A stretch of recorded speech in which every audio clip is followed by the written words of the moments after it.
Welcome to Sleepy Love Tales, soothing romantic stories to help you relax and fall asleep. Let us know where you're listening from in the comments. If soft, heartfelt tales help you unwind, be sure to subscribe so you never miss a moment of calm. Now, let's begin tonight's story. The Last Pass of the Nightingale. A faint scent of cardamom tea, sharp and sweet, mingled with the dry, chalky dust that coated everything in the officers' mess. Outside the open windows of the forward operating base, the Khyber Pass shimmered in the heat haze of a relentless sun, a place of stark, uncompromising beauty and ever-present danger. Inside, Captain William Finch sat hunched over a radio receiver. A pair of oversized headphones clamped over his ears, his brow furrowed in concentration. The crackle of intercepted Soviet chatter was a constant, unwelcome companion, a language of war he knew all too well. He was a man of contradictions, a scholar in soldier's clothing. His fluency in Pashto and Dari, the two main languages of Afghanistan, was unparalleled, a skill that made him both invaluable and an object of suspicion among his fellow officers. They saw his linguistic prowess as an affectation, a strange and unnecessary indulgence in a world that, to their minds, required only the blunt language of force. His superiors, however, saw his skills as a vital asset. They were discussing one such asset now, their voices a low murmur against the backdrop of the crackling radio. The Nightingale, they called her, a dancer named Zara who moved through the tribal gatherings like a phantom, her ears open to the whispers of war and intrigue. William, ever the cynic, had his doubts. He'd seen too many informants turn, too many assets become liabilities. He trusted in maps and munitions, not in whispers and shadows. They called her the Nightingale, he would later write in his journal. I saw only a hawk in borrowed feathers. Every gesture a calculation, every glance a weighing of worth. My job was to protect an asset, not to be enchanted by the performance. His cynicism was to be tested. Intelligence, fresh from the clandestine networks that crisscrossed the war-torn landscape, revealed that Zara's cover had been blown. A radical faction, their ferocity matched only by their piety, had put a price on her head. William, with his unique linguistic skills, was the only man for the job. He was to be her handler, her protector, tasked with extracting her from the heart of enemy territory and escorting her to safety. He accepted the assignment with the professional resignation of a man long accustomed to the grim realities of war, but a private disdain for the mission, and the woman at its centre curdled within him. His first glimpse of her was at a clandestine meeting point, a lavish firelit gathering disguised as a wedding celebration. The air was thick with the scent of roasted lamb and sweetmeats, the rhythmic beat of a drum and the jingle of silver bells. And then he saw her. She was not merely beautiful, she was a force of nature, a whirlwind of colour and movement that held every eye captive. Her dance was a story, a language he could not yet translate, a tale of passion and defiance that resonated deep within his own guarded soul. As she spun and swayed, the silver bells on her ankles sang a song of their own, a counterpoint to the thrumming of the drum. Then for a fleeting moment her eyes met his. They were as hard and as knowing as his own, and in their depths he saw not the fragility of a songbird, but the fierce, unyielding spirit of a hawk. The celebration was shattered by the sudden eruption of gunfire. The night, once filled with music and laughter, was now a cacophony of screams and explosions. William, his soldier's instincts taking over, moved without thought, his body a well-oiled machine of violence and efficiency. He grabbed Zara, his hand a firm, unyielding grip on her arm, and pulled her from the chaos. They fled into the night, the sounds of the attack fading behind them, leaving only the cold blue moonlight of the mountains to guide their way. But Zara had seen him in the firelight, had witnessed the cold, detached precision with which he had dispatched their attackers. He was, she thought, just another instrument of a foreign power, a ghost who moved without sound, stealing women from their own homes as quietly as the desert wind steals the warmth from the day. "You move without sound, Captain," she said, her voice a low, dangerous murmur in the sudden silence of the mountains. "Like a ghost. Do all Englishmen learn to steal women from their own homes so quietly?" William, his face a mask of cool indifference, met her gaze without flinching. "My orders are to keep you alive, nothing more. Your cooperation would make that task considerably less tedious." He would return to his world and she to hers. But in the vast silence of the mountains, a promise remained, the echo of a footfall, the ghost of a touch, and the knowledge that in the last pass of the Nightingale they had spoken the only language that ever truly mattered. The Hindu Kush was a land of stark, unforgiving beauty, a place of scree-covered slopes and hidden caves, where the sun beat down with a relentless fury during the day, and the nights were filled with a profound, almost sacred silence. They travelled for days, their words as sparse as the vegetation that clung to the rocky terrain. The shared hardship, however, became a language of its own, a silent communion that spoke of resilience and a grudging, watchful codependence. William, who had initially dismissed Zara as a fragile performer, found himself impressed by her strength, her unwavering determination in the face of such adversity. She was no delicate flower, but a woman forged in the crucible of war and loss. One afternoon, as they navigated a particularly treacherous slope, Zara's foot slipped on loose rock. A sharp cry of pain escaped her lips, and she stumbled, her face pale with the shock of the injury. Without a word, William knelt before her, his hands, so recently instruments of death, now moving with a gentle, practiced expertise as he cleaned and dressed the wound. Zara flinched, not from the pain, but from the unexpected tenderness of his touch. In that moment, she saw not a soldier, but a man, his face etched with a concern that seemed to go beyond the call of duty. That evening, huddled by a small fire in a hidden cave, the biting cold forced a truce between them. The flames danced and flickered, casting long, dancing shadows on the cave walls, and in their warm, flickering light, the sharp edges of their initial mistrust began to soften. "Why did you learn my language so well?" Zara asked, her voice a soft murmur against the vast silence of the night.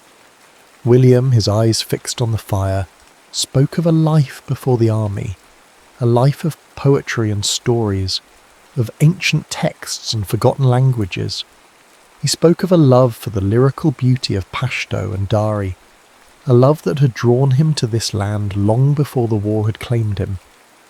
For the first time, Zara saw a glimpse of the scholar beneath the soldier's uniform, a man whose soul was more attuned to the rhythms of poetry than the rattle of gunfire.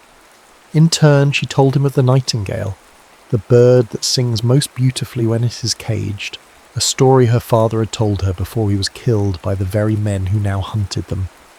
She spoke of her own cage, of a life lived in the shadows, of a dance that was both a performance and a rebellion, a way of surviving in a world that sought to silence her.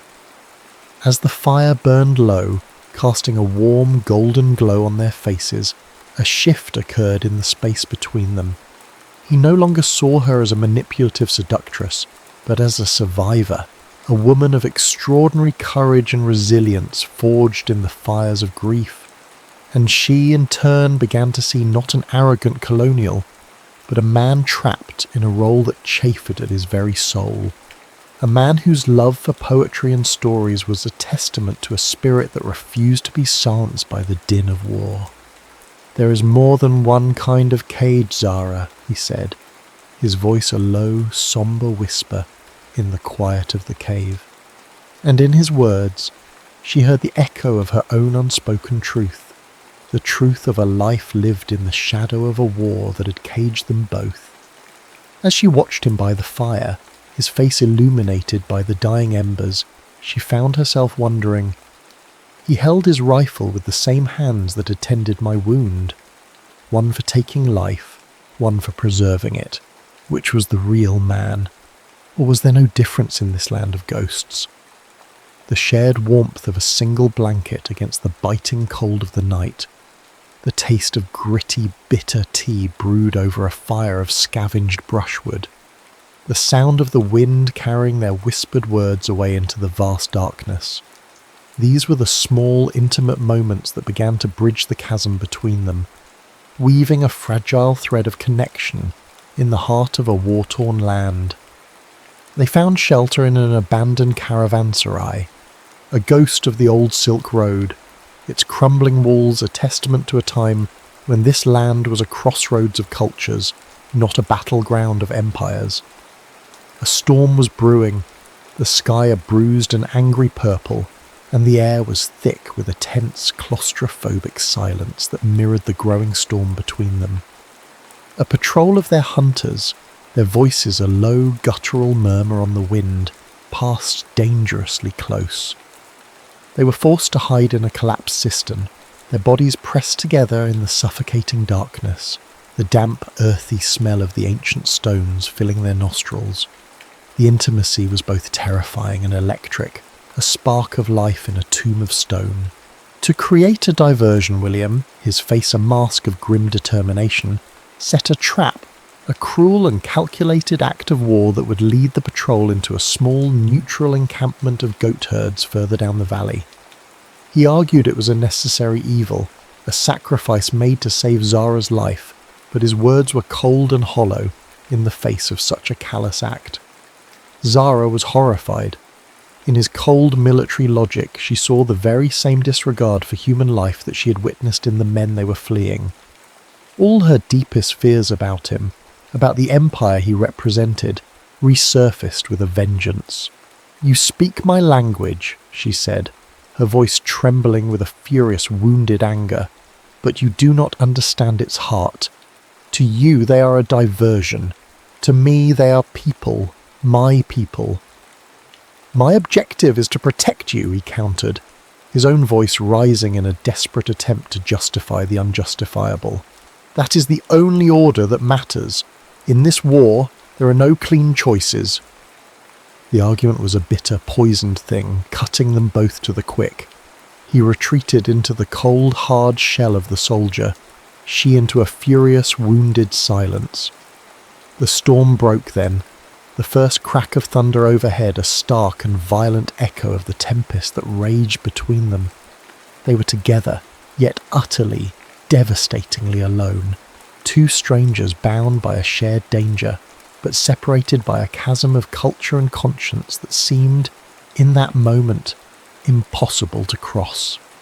And in that moment, he would later write, his words a testament to the shame that gnawed at his soul, "She looked at me and saw a monster. Perhaps she was right." The rain sluiced down the ancient crumbling walls, like tears for a world that had lost its way, for two souls adrift in a storm of their own making. They were cornered, their enemies hot on their heels, the unforgiving mountains offering no escape. Their only hope was a small hidden monastery, carved into the cliffside, a place of long-abandoned faith that now served as a desperate last-ditch sanctuary. The siege began, a slow, suffocating tightening of the noose, and with their options dwindling, the external threat forced a truce, a putting aside of the rift that had grown between them. As they waited for the inevitable final assault, the pretense of their separate worlds fell away, leaving only the raw, unfiltered truth of their shared predicament. It was William who broke the silence, his voice a low, ragged whisper in the echoing stillness of the monastery. He admitted she was right, that his actions had been a betrayal of the very humanity he was sworn to protect.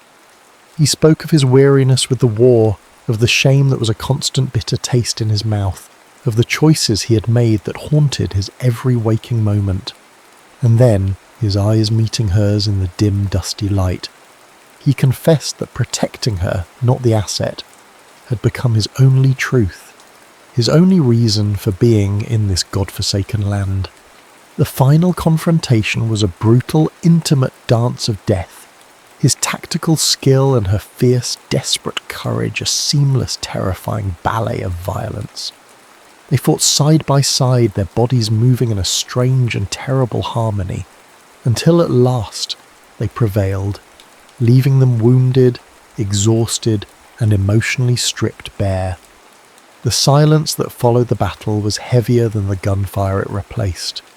It settled in the chamber of the old monastery like a shroud, thick with the smell of dust, the metallic tang of blood, and the ancient, cold scent of stone.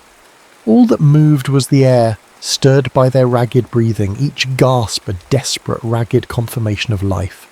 They were two figures etched in grime and exhaustion, their bodies aching, their souls scoured raw. It was a moment born not of lust, but of a profound, visceral need to feel something other than fear, to anchor themselves to the living world after having stared so long into the face of death. This was a fragile peace found in the eye of the storm, a desperate affirmation that they were still human. William moved first. Every muscle protested, but he pushed himself to his knees and crawled the small distance that separated them. He reached for her, his calloused soldier's hands, so recently instruments of death, slick with the grim necessities of survival, now touching her with an aching, hesitant gentleness. His eyes fell on a long, angry graze on her forearm, where the rough stone had torn her skin. He said nothing. Words were useless things, clumsy and inadequate for the language their bodies now spoke. He took a piece of cloth from his pack, dampened it with the last of the water from his canteen, and began to clean the wound. His touch was clinical at first, the focused, practical movement of a soldier tending to an injury. But as he wiped away the dirt and blood, something shifted. The boundary between the necessary and the desired dissolved. His fingers, which had been firm and efficient, softened. His thumb traced the edge of the wound, then moved beyond it, stroking the soft skin of her inner arm. The motion was a question, a plea, a confession. Zara flinched, not from pain, but from the sudden, unexpected wave of heat that shot through her at his touch. She watched his face shadowed in the gloom and saw not the cold officer but the weary man, the scholar, the soul who had confessed his shame to her. His gaze was fixed on her arm, but she knew he felt her watching him.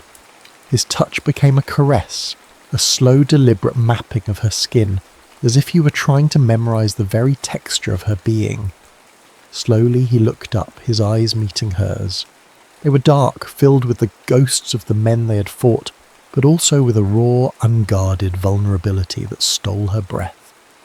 He lifted his hand, the one that still held the damp cloth, and cupped her face.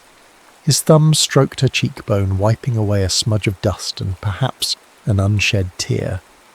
The kiss that followed was not one of conquest or of passion's sudden fire, but of a deep and solemn reverence. It began as a mere whisper of contact, his lips brushing hers, hesitant, as if asking permission he already knew was granted. She leaned into him, a silent answer, and the kiss deepened. It was a so profound exploration, a sharing of breath that spoke of all the words they could not say. It tasted of dust and salt, of survival and sorrow. In that single lingering press of mouths, he poured out his regret for the goat herds, his weariness with the war, and his terrifying, liberating discovery that she had become the centre of his world. And in her response, in the way her fingers tangled in his hair, pulling him closer, she offered him forgiveness, solace, and a matching, unspoken longing that had been her own secret burden. The kiss broke, but they remained close, their foreheads resting together, their breaths mingling in the cool air. His hands moved from her face to her shoulders, his fingers tracing the line of her collarbone. He fumbled with the clasp of her rough tunic, his movements clumsy with a need that was more than physical. It was a need to erase the barriers between them, to find the pure, unadorned truth of skin against skin. She understood. With a small shaky sigh she helped him, her own fingers working at the ties of his shirt. The sound of cloth whispering to the stone floor was deafening in the silence. Piece by piece the layers of their harsh world fell away, the dusty tunics, the coarse spun trousers, the bindings that had protected them. The cool air of the monastery washed over their heated skin, raising goosebumps that had nothing to do with the cold. When their bodies came together, it was not with frantic urgency, but with a gentle, almost timid pressing of two souls seeking warmth and life in the cold, unforgiving darkness. He laid her back against a pile of discarded blankets, his body shielding hers, his weight a comforting, solid presence. It was a dance of need and tenderness, a quiet, desperate confirmation of their shared humanity. His hands explored her not with hunger, but with a kind of wonder, tracing the curve of her hip, the line of her back, as if she were a precious artifact he was afraid to break. She arched into his touch, her own hands mapping the hard planes of his chest, feeling the steady, miraculous beat of his heart beneath her palm. Every star seemed to carry the weight of their journey, every shudder a release of the fear and tension they'd carried for so long. There was no explosive passion, only a slow, deep and rhythmic coming together, a union that was less about pleasure and more about finding a point of stillness in a spinning world. It was a huddling for life, a silent vow whispered from body to body that they would not let the darkness consume them. As the first faint light of dawn filtered through a crack in the rock, illuminating the dust motes dancing in the air like tiny silent stars, they clung to each other. He was buried in the softness of her. She was anchored by the strength of him. They were two survivors in a world gone mad, finding in each other's arms a sanctuary from the storm that raged both outside and within. The fragile peace had been found, not in victory, but in the quiet, profound intimacy of their shared survival.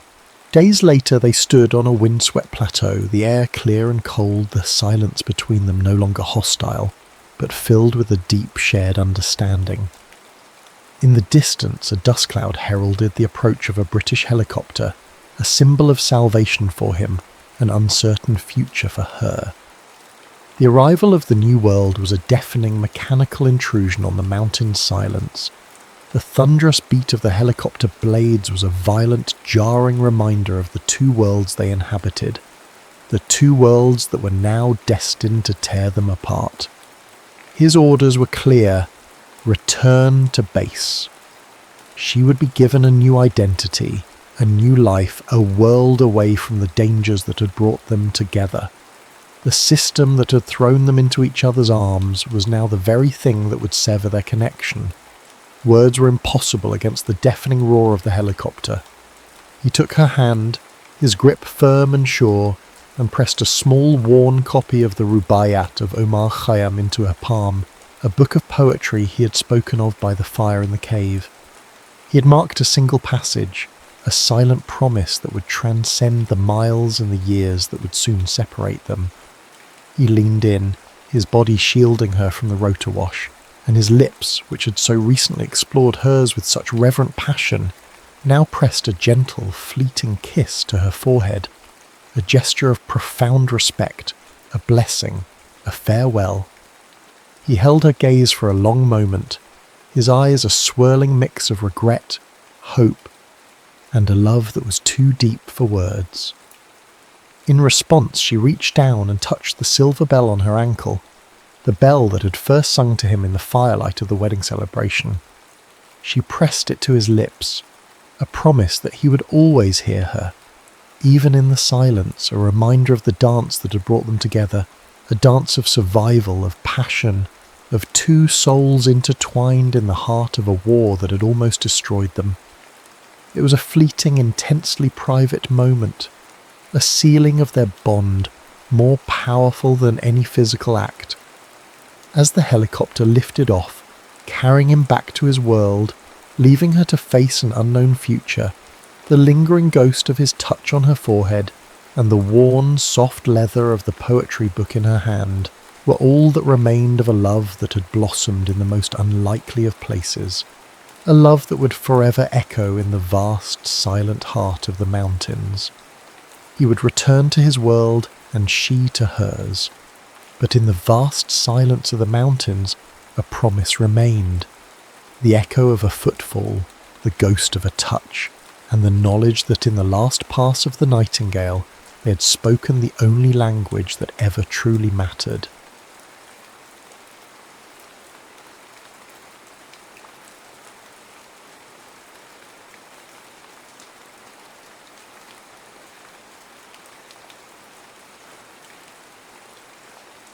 Charlotte's Waltz. Vienna in the heart of winter was a city of exquisite contradictions. Outside, the Ringstrasse lay entombed in a pristine shroud of white, the air so cold it felt like breathing powdered glass. Inside the Palais Kinsky, however, 1,000 beeswax candles waged a successful war against the encroaching night, their collective heat creating a stuffy golden miasma that clung to the velvet draperies and gilded cornices. It was a world suffocating on its own opulence, thick with the intermingled scents of hothouse flowers, expensive French perfume, and the faint, damp smell of melting snow carried in on the hems of ball gowns.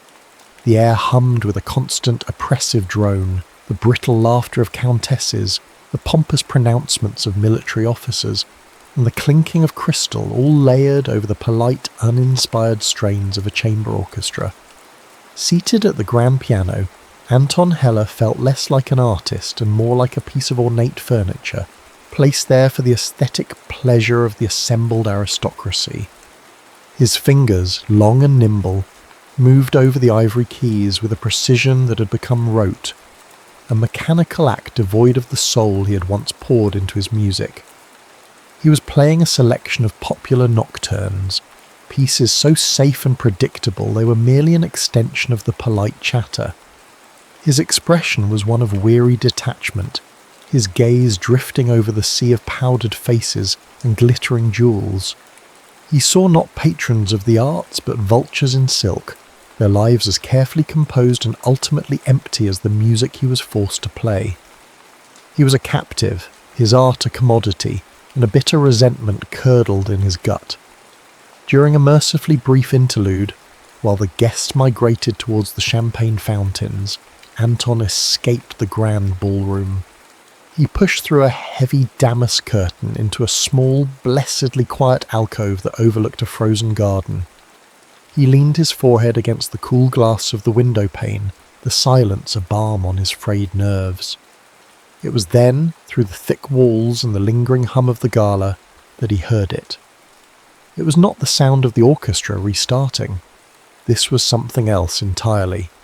A single piano somewhere in an adjoining salon began to play. The melody cut through the muffled din of the party like a shard of glass, at once melancholic and fiercely intelligent. It was a waltz, but not one he had ever heard. It moved with a strange limping grace, a 3/4 time signature that seemed to carry the weight of a profound sorrow, yet within its intricate harmonies lay a current of defiant passion. It was complex, breathtakingly original, and utterly honest. Anton straightened, his weariness vanishing, replaced by an urgent, almost primal curiosity. This music was not decorative, it was not polite, it was alive. Drawn by the sound as if by an invisible thread, he moved silently through a series of connecting rooms, following the melody as it grew clearer, more articulate. He found its source in a small, dimly lit salon, dominated by a Pleyel piano. A young woman sat with her back to him, her shoulders slightly hunched, her body lost in the act of creation. Her fingers moved with a fluid, unconscious grace, not performing but communing with the keys. Moonlight from a tall arched window silvered her upswept hair and the simple lines of her dark velvet gown. Scattered around the piano stool were loose sheets of manuscript paper, covered in a flurry of hastily scribbled notes. She was not playing for an audience. She was playing for herself, giving voice to something locked deep within. Anton stood, concealed by the shadows of the doorway, utterly transfixed. He felt like an intruder, a witness to a sacred and intensely private rite. He did not breathe, he only listened. The waltz swelled, a confession of longing, a dance of a caged bird beating its wings against gilded bars. It spoke of a soul that yearned for a world larger than the one it was permitted to inhabit. It was not merely music, he thought, a tremor passing through him. It was a confession, a voice in a language I had been waiting my entire life to hear. Suddenly, a harsh voice sliced through the spell. "Charlotte, what did I tell you about this display?" The music stopped, a final unresolved chord hanging in the air like a ghost. The woman at the piano flinched as if struck. A man stepped out from another doorway, his figure eclipsing the moonlight. He was tall and impeccably dressed, his face a mask of stern possession. Anton recognized him instantly, Count Leopold von Schreiber, a diplomat whose ambition was matched only by his rigid adherence to propriety. "My dear," the Count continued, his tone a silken threat, "such passionate compositions are best kept for private amusement. A diplomat's wife must be a vessel of poise, not turmoil." Charlotte rose slowly from the piano bench. As she turned, Anton saw her face for the first time.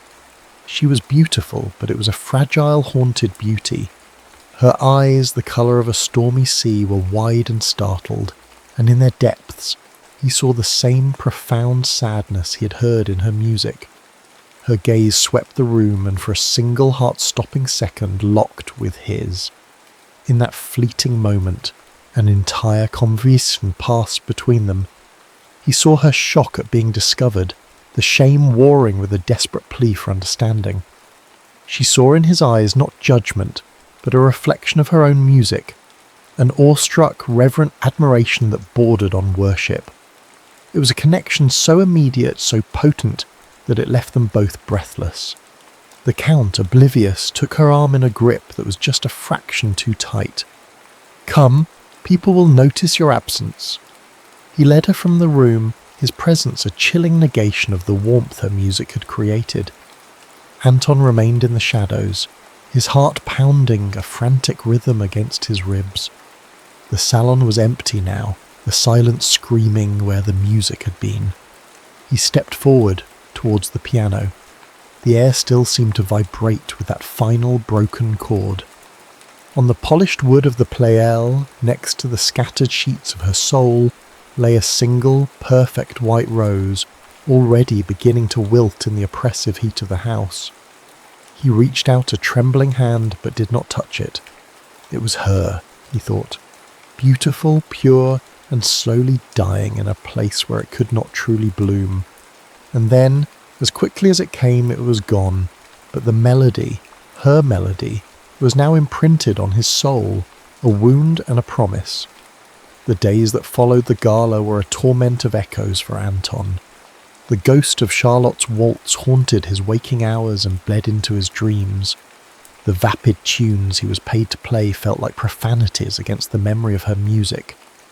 He tried to recreate the melody, his fingers fumbling on the keys of his own worn-out piano, but he could only capture fragments, like trying to reconstruct a dream upon waking. The waltz was more than a sequence of notes. It was her very essence, and he was consumed by the need to hear it again, to understand the soul from which it had sprung. Vienna's musical circles were a tightly woven, incestuous web, and with a few discreet inquiries, fueled by a desperation that surprised him, Anton found his connection. A cellist in an orchestra he occasionally conducted knew the von Schreiber family. With a carefully constructed lie about his interest in commissioning a simple parlour piece for a wealthy patron, Anton secured an introduction. The pretext was flimsy, but it was the only key he could find to unlock her world. Their first correspondence was excruciatingly formal. Stiff third-person notes delivered by footmen, discussing potential themes and styles with a sterile propriety that felt like a betrayal of the music that connected them. Yet even in these stilted exchanges, Anton searched for the woman from the salon. The Count von Schreiber presents his compliments to Herr Heller and conveys on behalf of his fiancée, Fräulein Charlotte von Weisberg, her availability to discuss the proposed commission at her family's residence next Tuesday. He had gone, of course, to her family home, a grand, cold mausoleum of a house where the clock seemed to tick louder than any conversation. The Count had remained for the entire meeting, a silent, watchful presence, his possessiveness a palpable force in the room.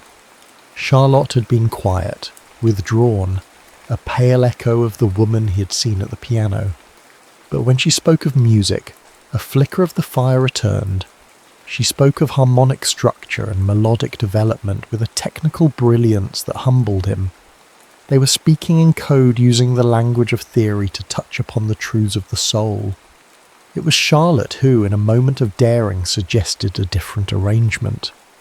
In a letter smuggled to him via her sympathetic lady's maid, she proposed that sending notes back and forth was inefficient. It would be far more practical, she argued, for her to visit his apartment for rehearsals where they could work directly at the piano. It was a breathtaking risk, a deliberate step into forbidden territory. And so their clandestine meetings began. Anton's apartment, a modest set of rooms above a luthier's shop, was a world away from the gilded cage she inhabited. It was cluttered with stacks of manuscript paper, smelling of rosin, old books, and the cheap coffee he perpetually brewed. Here, in the quiet intimacy of this candle-lit space, she began to unfurl. The pretext of the commission was quickly forgotten. On her first visit, she brought with her the scattered, ink-stained pages he had seen by the Pleyel. "It is unfinished," she whispered, her voice barely audible as she laid them on his piano. "I do not know how to end it." That was the beginning. He did not presume to compose for her, but he became her confidant, her mirror. He would play a passage back to her, questioning a chord change, suggesting a different voicing. "What are you trying to say here, Charlotte?" he would ask, and the question would unlock a torrent of musical ideas from her.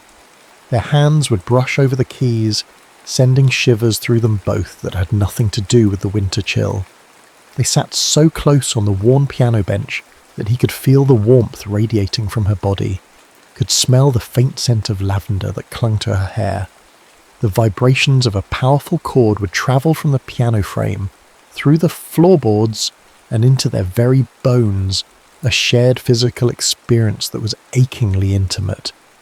The air between them grew thick, electric with unspoken feelings, with the dangerous, beautiful truth of what was happening. Their letters, now delivered through the trusted maid, shed their formal skins. They were no longer about music theory, but about everything music represented. They became confessions. "With you," she wrote, the ink bleeding slightly on the cheap parchment, as if from the pressure of her emotion, "I feel I am not merely playing notes, but speaking the truth of my soul. This waltz, it is no longer just mine, it has become ours." During one rehearsal, bathed in the cool moonlight spilling through his garret window, she faltered mid-phrase. He looked at her and saw tears tracing silent paths down her cheeks. "He wants me to stop," she said, her voice choked. "Leopold, he says my compositions are unseemly, that my only role is to be a reflection of his status, a beautiful object on his arm." She looked around Anton's chaotic, impoverished room. "He wants to buy me a new piano, a Bechstein, as a wedding gift. He thinks it will placate me. But it will be a coffin, Anton, a beautiful, polished coffin for my music." Anton's heart ached with a fierce, protective anger. He reached out, his fingers gently covering hers on the keys, stilling their trembling. "Your music deserves to be heard in concert halls, not balanced in drawing rooms," he said, his voice low and intense. Don't let him extinguish your fire, Charlotte. It is the most brilliant light I have ever seen." She turned her head, her tear-filled eyes meeting his. The space between them collapsed into a single shared breath. He could see the pulse beating in the delicate hollow of her throat. The longing was a physical presence in the room, a silent, powerful chord that resonated deeper than any music they had played. The moonlight illuminated the scattered sheets of her waltz, a testament to the secret, fragile world they'd built together, a universe of ink and ivory, of shared glances and whispered truths, hidden away from the cold, clamorous reality that waited to reclaim her. The announcement arrived like a death knell, printed in elegant, merciless script on a heavy cream card. Count Leopold von Schreiber and Fräulein Charlotte von Weisberg request the honour of your presence at their wedding on the 20th of May. The date, less than a month away, hung in the air between them during their next meeting, a guillotine blade suspended over their fragile world. The reality of their situation, a reality they had managed to hold at bay within the four walls of Anton's apartment, crashed down with suffocating force. Vienna, once a city of furtive, romantic possibility, now felt like a labyrinth with no exit, its grand boulevards and cobbled alleys all leading to the inescapable fact of her wedding. The Count, as if sensing a shift in the currents of his fiancée's heart, grew more possessive. His visits to her family home became more frequent, his eyes holding a new, sharpened suspicion. Charlotte's movements were curtailed, her free time filled with dress fittings, meetings with caterers, and endless social obligations designed to mould her into the perfect Countess von Schreiber. The door to her gilded cage was being locked, the key turned by the unyielding hand of societal expectation. Their clandestine meetings, once a source of expansive creative joy, became frantic, stolen moments fraught with the very real danger of discovery. The music they made together changed. The lyrical, melancholic beauty of the waltz gave way to passages that were turbulent, dissonant. They argued over chord progressions and tempos, their artistic disagreements a proxy for the rage and despair they could not otherwise express. The piano became their battlefield, the 88 keys their arsenal. One evening, after a week of agonizing silence during which Charlotte had been unable to get away, she finally appeared at his door, her face pale and drawn. She told him the Count had questioned her at length about her musical project, his inquiries thinly veiled accusations. A furious, helpless energy surged through Anton. It was a despair that bordered on madness, a romantic agony so profound it could no longer be contained by silence and demanded to be given voice. While she watched, her eyes wide with a mixture of fear and fascination, he sat at the piano, but he did not play her waltz. Instead, he unleashed a torrent of sound that was entirely his own. He began to play a sonata he had been composing in the lonely, silent hours of her absence. It was a fiery, almost violent piece, a direct response to her waltz. Where her music was a lament of confinement, his was a roar of rebellion. It was the sound of a storm breaking, of chains rattling, of a heart raging against the bars of an unjust world. The chords were crashing, discordant, filled with his longing for her and his hatred for the man who was stealing her. He played until sweat beaded on his forehead, until his fingers ached, pouring every ounce of his frustration, his love, and his despair into the music. When he finished, the final angry chord echoing in the small room, there was only the sound of their ragged breathing. Charlotte was weeping, not with sadness, but with a kind of terrible shared understanding. "That," she whispered, her voice trembling, "is how my soul feels." That was the night they both knew might be their last. The risk had become too great. The near miss happened 2 days later. Anton, in a fit of recklessness, had sent a short note directly to her house, A simple "Are you safe?" scrawled on a scrap of paper. The note, intercepted by a nosy parlour maid, was delivered not to Charlotte but to her mother. It was only by a stroke of desperate genius that Charlotte, seeing the note in her mother's hand, had claimed it was from her music copyist inquiring about a smudge on a recent transcription. The lie was flimsy, but it held, if only barely. The scare was a brutal shock of cold water. That evening a frantic, tear-blotted message arrived from Charlotte via the usual channel. "We cannot meet again, it is too dangerous. I will be watched. Do not write. I will find a way to contact you when I can. Forgive me. See." Anton read the note, and the world fell away. He was left in a void. The music brutally silenced. He stared out his window at the city lights, but they seemed distant, cold stars in an alien sky. He tried to write a response to plead with her, but a sudden cold autumn rain began to fall, the drops spattering against the window pane, blurring the world outside. He watched as a single drop landed on the letter he was attempting, smearing the wet ink of her name into an unrecognizable black tear. The ticking of the clock on his mantelpiece was a monstrous thing, each second a hammer blow, counting down to the day she would be lost to him forever. She has left me in a world without music, he thought, the despair a physical weight in his chest. Only the screaming silence remains. To live without her melody is to not live at all. The eve of her wedding arrived with a tempest. A furious autumn storm broke over Vienna, lashing the city with wind and a torrential, freezing rain. The sky was a bruised purple-black, and the gaslights on the street below Anton's window hissed and sputtered, their light haloed and distorted by the deluge. The storm was a perfect mirror for the chaos raging within him. His apartment, once their sanctuary, had become his crucible. For days he had paced its floors, the silence broken only by the frantic, dissonant chords he would slam out on the piano before lapsing back into a stupor of grief. The scattered sheets of her waltz lay on the rug before the cold fireplace, a cruel reminder of all he was about to lose. He was staring into the dying embers of the fire when a frantic pounding on his door ripped through the sound of the storm. He froze. No one ever came to his door this late, this violently. For a wild, impossible moment, he thought it might be the Count, come to enact some kind of brutal vengeance. He pulled the door open, and she was there. Charlotte.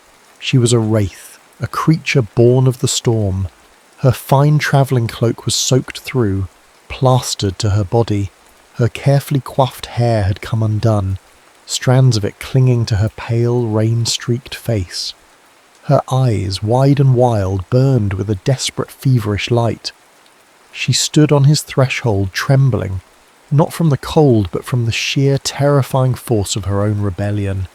She did not need to speak. The story was in her flight, in the raw terror and defiant hope warring in her gaze.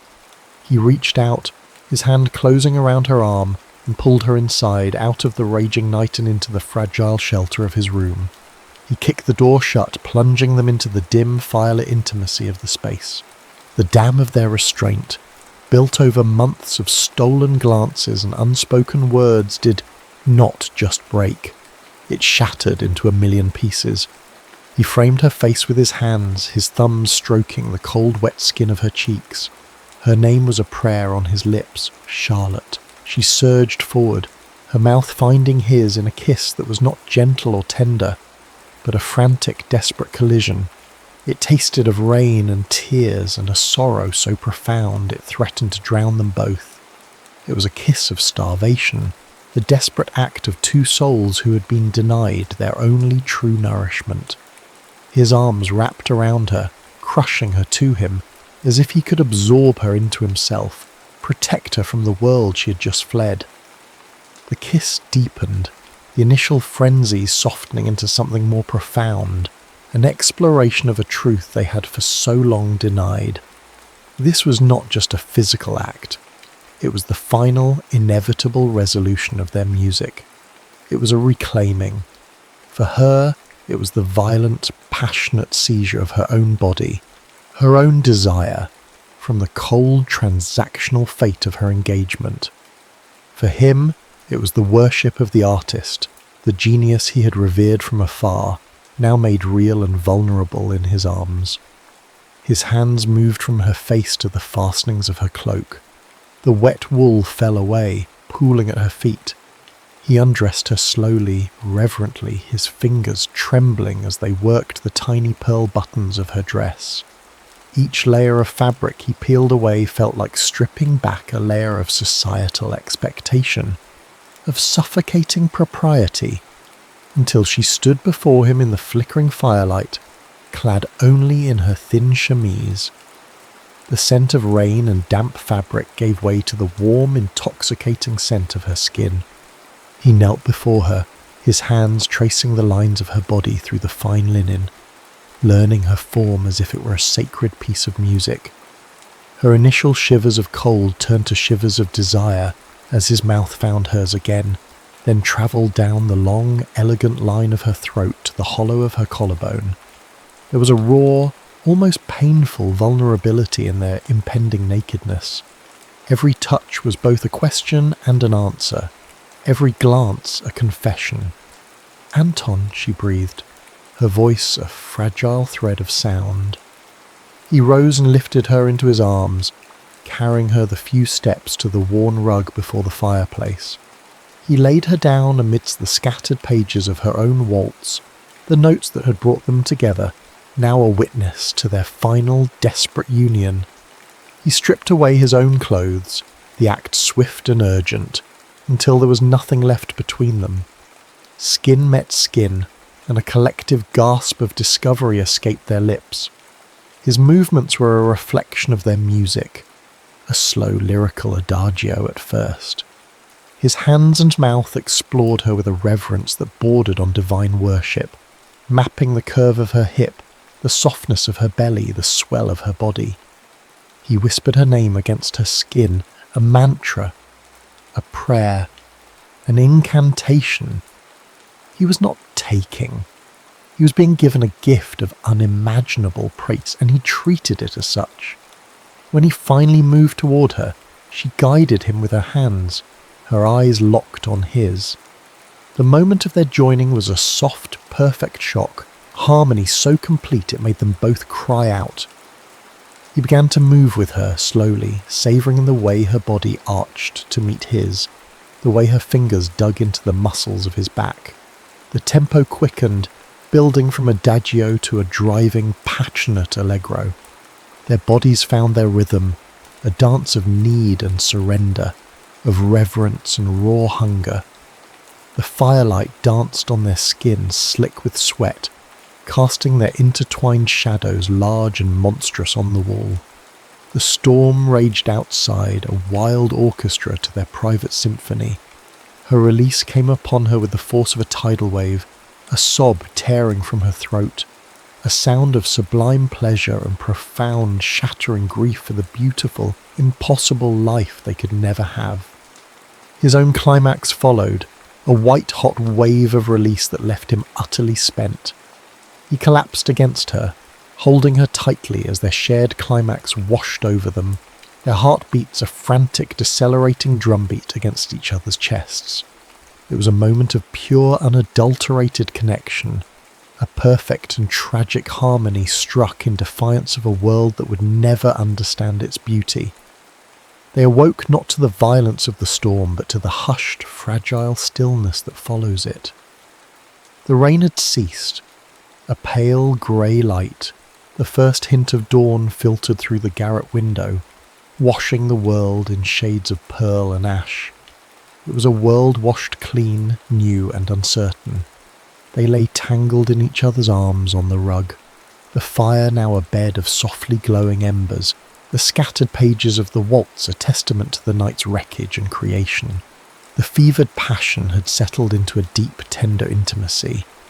His arm was draped protectively over her waist, her head nestled in the crook of his shoulder. There were no more words to be said, no frantic confessions left to make. There was only the quiet, immutable truth of their bodies pressed together, and the unspoken question of what came next. They both knew a decision had to be made, a path chosen in the stark light of this new day. It was Charlotte who spoke first, her voice soft but clear in the quiet room. "I cannot go back," she said, not looking at him, her gaze fixed on the ceiling. "I will not."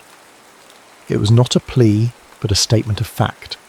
In the crucible of their night together, a new strength had been forged within her. She was no longer running away from the Count. She was running towards a life of her own making, whatever the cost. Poverty, scandal, ostracism, they were all preferable to the gilded silence that awaited her.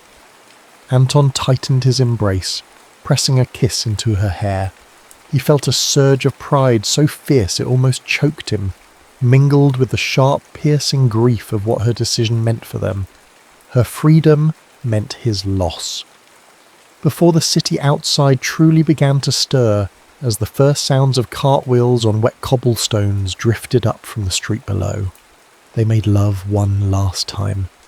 This was not the desperate, fevered claiming of the night before. This was something else entirely. Gentle, knowing and deeply melancholic. It was a farewell. His touch was an act of memorization, his fingers tracing the curve of her spine, the line of her jaw, imprinting the feel of her into his being. Each kiss was a promise to remember. Her response was a quiet, total surrender to the moment, a conscious act of recording the sensation of his skin against hers, the weight of his body on hers, the specific timbre of his whisper against her ear. It was a tender, heartbreakingly beautiful act of closure, an acknowledgement that this physical union was all they might ever have. They were sealing their connection even as they accepted the necessity of their separate paths, creating a final, perfect memory to sustain them through the years of silence that would follow. When she was dressed, her damp cloak her only possession, she took a pen from his desk. On the cover page of her Waltz, she crossed out the simple title she'd given it and wrote in her elegant, decisive hand, "Our Waltz." She handed the completed score to him. "Promise me," she said, her sea-storm eyes meeting his, clear and resolute. "Promise me it will be heard." "I promise," he whispered, his voice thick with emotion. She left him with a final lingering kiss and a note, a simple address in a modest district of Prague. She would not put him in danger by staying in Vienna. She would not be a scandal that would ruin him. She would simply disappear and begin again. He watched from his window as her small figure, shrouded in the grey cloak, was swallowed by the morning mist, leaving him alone with her musters and the ghost of her touch. Months bled into a year.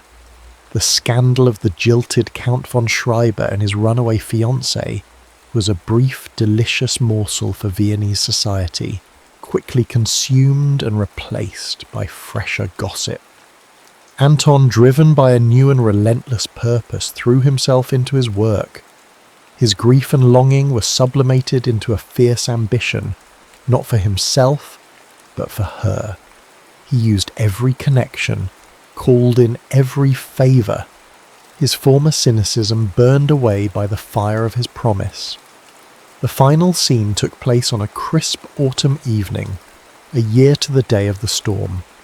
Anton Heller, no longer a weary pianist for hire, but a respected conductor, stood on the podium of the Musikverein.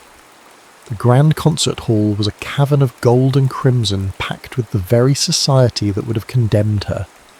He looked out at the expectant faces, a sea of strangers, and felt a profound, secret satisfaction. He raised his baton. A hush fell over the hall. He gave the downbeat, and the first notes of the waltz filled the air. It began with the cellos, a sound as deep and melancholic as he remembered it from that first night, before the violins picked up the haunting, limping, beautiful melody. The orchestra played with a passion Anton had demanded of them. He conducted with his entire being, his body swaying to the rhythm they had created together, his eyes closed as he lost himself in the music. It swelled and soared, no longer a secret whispered in a darkened room, but a bold, triumphant declaration. It was her soul, her fire, her voice finally unleashed upon the world.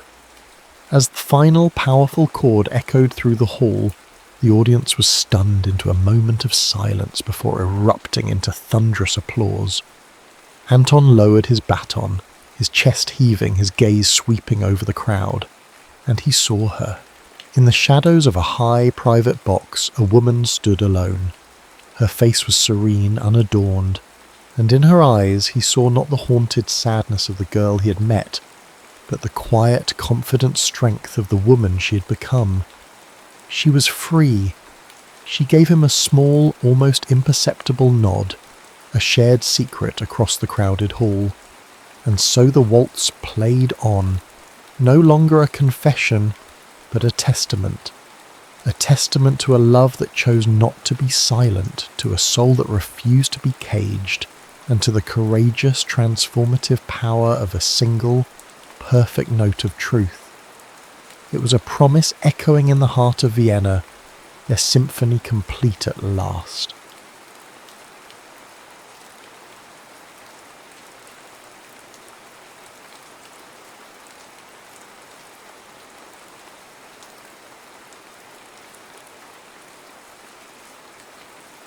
The ocean knows her name.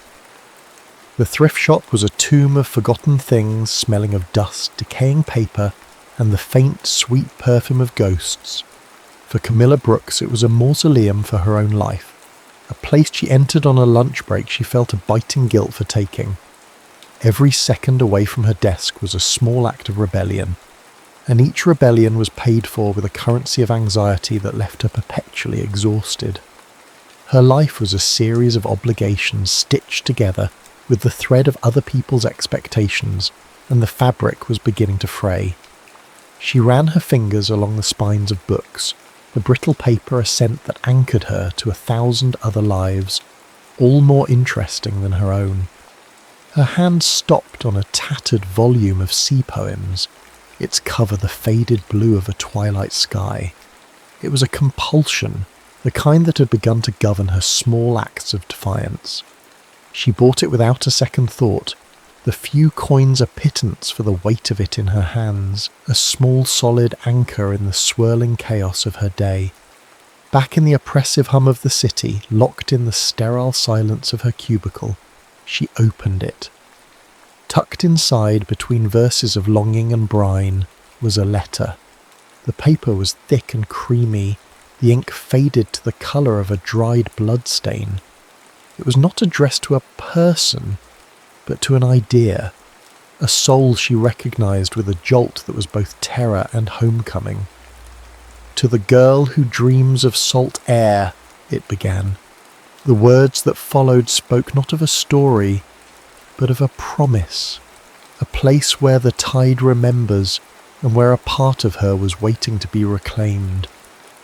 On the back, a hand-drawn map, elegant and archaic, detailed a coastal route to a village named Port Blossom. "This is insane," she whispered to the silent office, the words swallowed by the air-conditioned hush. "I'm chasing a ghost from a dead woman's letter." The thought was a splash of cold water, a dose of the sensibility that had been drilled into her since birth. She was Camilla Brooks, the sensible one, the reliable one, the one who answered the phone and paid the bills and never, ever did anything as reckless as following a phantom map. But what if the ghost was her, the part of her she had buried under years of pleasing others, the wild, salt-sprayed girl who existed only in the fleeting, vivid dreams that left her aching with an indefinable loss upon waking? The decision, when it came, was not a decision at all. It was a surrender. She called in sick, her voice a stranger's in her own ears, calm and steady as she lied. She packed a small bag, the contents a rebellion in themselves, not the sensible shoes and practical cardigans of her daily life, but a soft, flowing dress, a book of poetry she had never read, and a deep, reckless hope. She followed the map, the city's oppressive hum gradually replaced by the lonely cry of a seagull, the air growing sharp and clean with the promise of the sea. The taste of salt was on her lips the moment she stepped out of her car. a baptism. Port Blossom was a place carved from sea-bleached wood and stone, a village that seemed to have risen from the ocean itself. It was unsettlingly quiet, the air heavy with brine and secrets. The few villagers she saw, an old woman mending nets, her fingers gnarled as driftwood. A shopkeeper sweeping his porch with a slow, rhythmic grace did not look at her with the surprise of a stranger's arrival. They looked at her with a kind of gentle recognition, their eyes holding a deep, ancient knowing that sent a shiver down her spine. Then a man emerged from the fog-dusted boatyard, a silhouette against the grey mist. He was weathered, his face a testament to a life lived in communion with the elements, his eyes the colour of the sea just before a storm. He carried himself with a quiet, rooted strength, as if he were as much a part of this landscape as the cliffs and the churning water. He didn't introduce himself, offered no conventional greeting. He simply looked at her, and the world for Camilla tilted on its axis. "I knew you'd come," he said, his voice the low rumble of a distant tide. "You took longer than I dreamed." His name was Elliot, and his cottage was an extension of himself, a place of quiet strength and gentle mystery. It was filled with driftwood art, the smooth sea-worn wood shaped into figures of impossible grace. Nautical charts papered the walls, maps of depths and currents that seemed to mirror the hidden landscapes of the soul. The air smelled of beeswax and chamomile tea, a scent that was at once grounding and ethereal. For Camilla, who had lived her life in spaces designed for utility and appearance, it was a revelation. This was a home, not a house. Elliot showed her around the village, his presence a comforting anchor in the disorienting magic of Port Blossom. He spoke of shared memories, moments that had lived only in the landscape of his dreams, yet which felt more real to Camilla than her own carefully curated past. He spoke of her laughing as she ran from the waves, of a time he'd found her crying by the cliffs, the salt of her tears indistinguishable from the spray of the sea. He pointed to a small weathered cottage with a door the colour of a summer sky and said, "You always loved the blue door."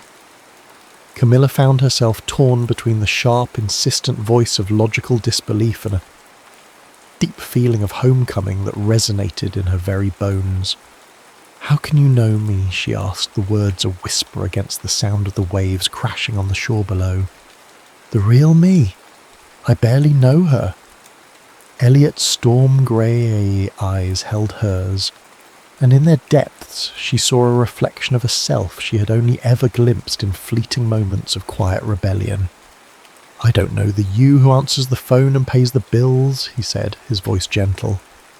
"I know the you who hums when she thinks she's alone, the one who tastes the rain and isn't afraid of the storm."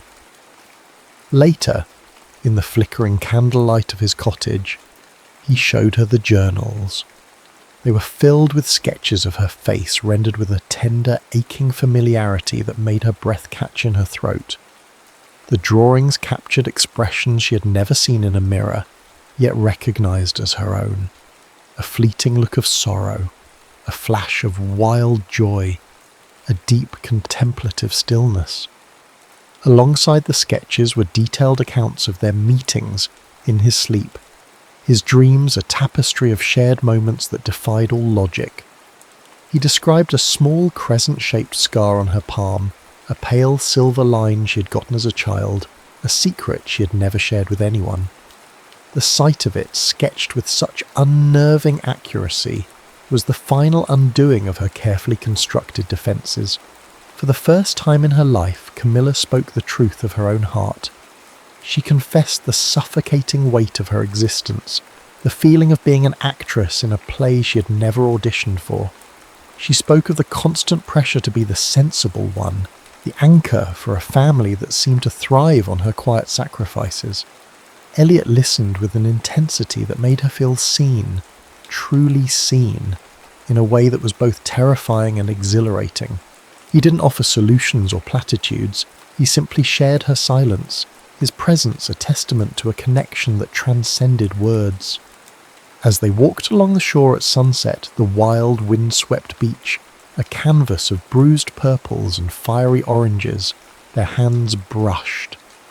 The touch was electric, a jolt of recognition that frightened and thrilled her in equal measure. It was not the tentative, polite touch of a stranger, but the familiar, charged contact of two souls who'd been circling each other for a lifetime. He picked up a piece of sea glass, its surface smooth and cool against her skin, and placed it in her palm, his fingers lingering for a moment longer than necessary. "The ocean has a rhythm," he said, his voice a low murmur against the roar of the waves. "A memory. You are a part of its song." The sound of their footsteps in the wet sand, one hesitant, one sure, was the only answer she could give. She looked at the man beside her, a man she had met only a day before yet had known for an eternity. The sea glass in her hand was a tangible piece of this impossible reality, a promise of a life she had only ever dared to dream. And as the last light of the sun bled into the horizon, she felt the first stirrings of a surrender that was not a defeat, but a homecoming. The call from reality came on a stormy, rain-lashed night, the world outside the cottage windows a maelstrom of wind and water. The life Camilla had fled reasserted its hold with the shrill, insistent ring of her phone, a sound as alien in the quiet of Port Blossom as a scream in a cathedral. It was her sister, her voice a frantic, guilt-inducing torrent of words. Their mother was unwell, a familiar manipulation, a weapon her family had wielded with devastating precision for years. A crisis at work, a project only Camilla could handle, demanded her immediate return. Each word was a nail, hammering the lid on the coffin of her brief, beautiful fantasy. The seeds of doubt, planted in the fertile ground of a lifetime of conditioning, began to sprout. She confronted Elliot, her fear and logic battling the quiet, insistent magic of the village. The relentless drumming of rain against the window pane was a counterpoint to the frantic beating of her own heart. "This isn't real," she insisted, her voice tight with a rising panic. "People don't just dream each other into existence. You're a charlatan. Or worse, you're a madman." Elliot did not flinch, did not argue. He simply watched her, his sea storm eyes filled with a sorrow that was more devastating than any anger. The fierce storm that had rolled in from the ocean mirrored Camilla's inner turmoil, the sea a violent, churning force that seemed to mock the fragile peace she had found. The villagers, in their calm, almost reverent acceptance of the storm's fury, unnerved her further. They battened down the hatches, their faces serene, as if the rage of the ocean was a familiar, necessary part of their world. Elliot asked her to trust what she felt, not what she thought she knew. "I want to believe you," she said, her voice breaking, the words torn from the deepest, most conflicted part of her. "God, I want this to be my life. But I have responsibilities. I have a life that exists outside this fairy tale." His quiet response was a blade that slipped between her ribs. "Is it a fairy tale, or is that the nightmare you've been telling yourself is real?" Shaken and confused, the cold, dead weight of her phone in her hand a portal to a world she no longer recognized, Camilla retreated. "I'm leaving in the morning," she told him, the words tasting of ash in her mouth. His quiet heartbreak was a physical blow. He didn't try to stop her, didn't plead or argue. He simply stood by the window, a silhouette against the storm-tossed darkness, and said, "The ocean will miss you. So will I." He pressed the letter, her letter, the one that had brought her here, back into her hand, its creamy paper a tangible reminder of the ghost she was once again choosing to abandon. The ghost of herself. The smell of ozone from the storm filled the air, a scent that was at once clean and destructive. Camilla went to her room, the sound of the relentless rain a funeral drum mourning the death of a life she had only just begun to live. The pre-dawn gloom was heavy and still, the air thick with the scent of rain-soaked earth and the ghosts of the night storm. Camilla sat in her car, the engine a low, mournful hum, her hands clenched on the steering wheel. She was ready to drive away, to retreat back into the suffocating embrace of her old life, the life that had been slowly, methodically erasing her. But the letter, the one Elliot had pressed back into her hand, lay on the seat beside her, a silent, insistent plea. She reread it, the faded ink a testament to a promise she had almost broken. This time she saw it not as a curiosity, a romantic whim, but as a desperate message from her own soul. The final line, which she had previously dismissed as a poetic flourish, now screamed at her, a clarion call from the deepest part of her being. Don't let them make you forget the roar. In a moment of transformative, blinding clarity, she understood. The people-pleasing, the endless, soul-crushing accommodations had not been kindness. It was a slow, deliberate erasure of self. Staying in Port Blossom wasn't an escape, it was a reclamation. She got out of the car, the cool damp air a shock against her skin, and walked, then almost ran back to Elliot's cottage. She found him by the window watching the sea, a solitary, timeless figure against the bruised dawn. She didn't speak. She couldn't. Her eyes, her heart, her very soul spoke for her. He turned, and the space between them crackled with a lifetime of unspoken longing, a raw, elemental hunger that defied words. He didn't move to her, but waited, a silent invitation, letting her close the final distance. When she reached him, her hands came up to cup his face, her touch both a question and a statement, a surrender and a claiming. His hands found her waist, pulling her flush against him with a groan that was torn from the depths of his being. The kiss was not gentle, it was a collision of storm and shore, a desperate, drowning relief. His mouth tasted of salt and coffee and a want so profound it stole her breath. Her name was a broken prayer on his lips, a sound that was both a reverence and a possession. Camilla! Clothes melted away in the dim pre-dawn light, a silent, urgent shedding of skins. The rough texture of his fisherman's sweater scraped against her cheek, a fleeting, tactile anchor in the maelstrom of sensation. Her skin was a shock of heat against his, a testament to the fire that had been smouldering beneath the surface for a lifetime. He laid her down on the thick sheepskin rug before the cold hearth, the rough wool essential contrast to the smoothness of her skin. His body was a reverent weight upon hers, his exploration slow, deliberate, a cartographer mapping a beloved, long-lost land. He worshipped her with his mouth and his hands, tracing the lines of her body with a reverence that made her tremble. His fingers, calloused from a life of hard work, were surprisingly gentle as they explored the secret, hidden places of her, his touch a language that spoke of a deep, ancient knowing. His tongue, hot and wet, followed the path of his hands, leaving a trail of fire in its wake. He licked and tasted and devoured her, his hunger a testament to the years of dreaming, of waiting.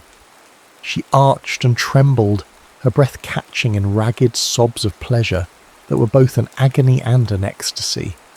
The crescent-shaped scar on her palm, the one he had sketched in his journal, was a focal point, a place where his lips lingered, his tongue tracing the pale silvery line as if it were a sacred text. And then there was no space left between them, only a single shared breath. It was a deep, profound homecoming. There was no fumbling, no awkwardness, only the sure, inevitable joining of two halves of a whole. He moved with a rhythm that mirrored the tide, a slow, powerful pull and a deep, shattering release. Her moans were swallowed by his mouth, their bodies slick with sweat and desire, intertwined in a dance as old as time. Every touch was a confirmation, a physical conversation that affirmed a bond their spirits had recognized from the very first glance. The climax was a shared, shuddering wave that left them breathless and clinging to one another, the scent of the extinguished fire in the hearth, a faint, smoky perfume in the cool, damp air, finally blessedly anchored. Camilla woke to the soft, golden light of a new day, the storm of the previous night a distant memory. She was tangled in Elliot's arms, his body a warm, solid presence against hers. For the first time in her adult life, she felt no guilt, no anxiety, only a deep, resonant peace that settled in her bones and quieted the frantic hum that had been the soundtrack to her existence. She watched him sleep, the fierce lines of his face softened, his breathing a slow, steady rhythm that matched the gentle lapping of the tide on the shore outside. She was home. She made one final phone call, her voice calm and unshakable, a stark contrast to the frantic, pleading tones of her sister on the other end of the line.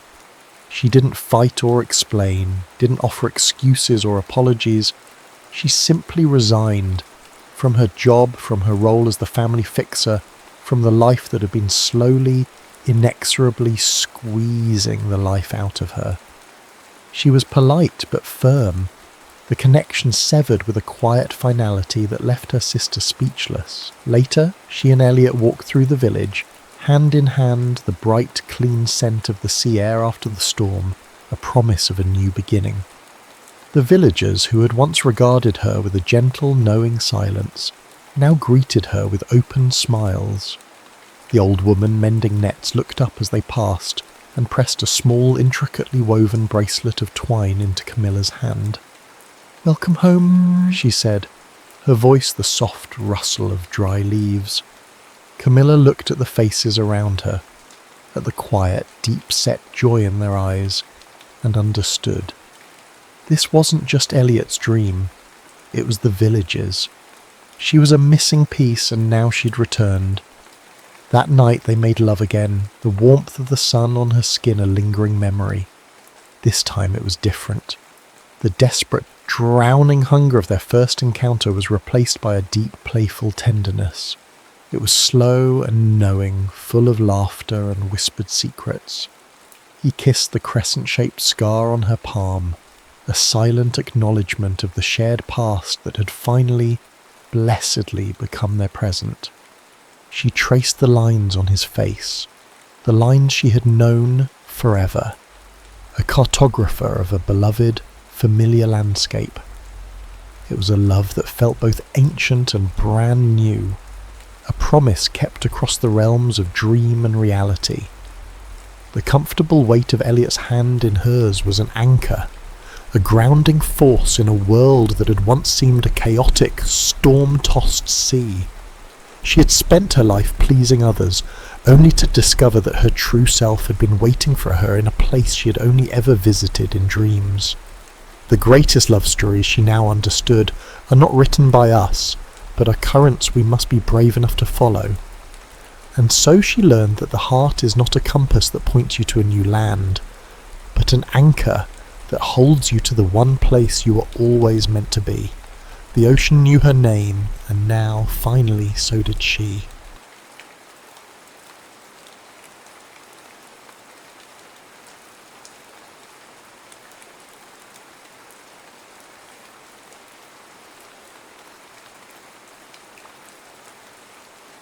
A rose for every year.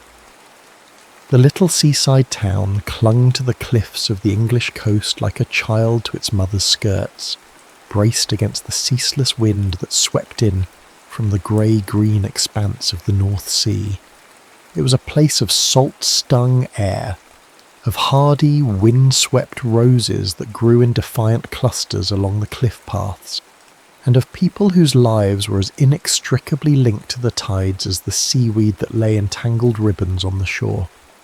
It was the late 40s, a time of quiet rebuilding, of a hope that was as fragile and as precious as the first light of dawn after a long and starless night.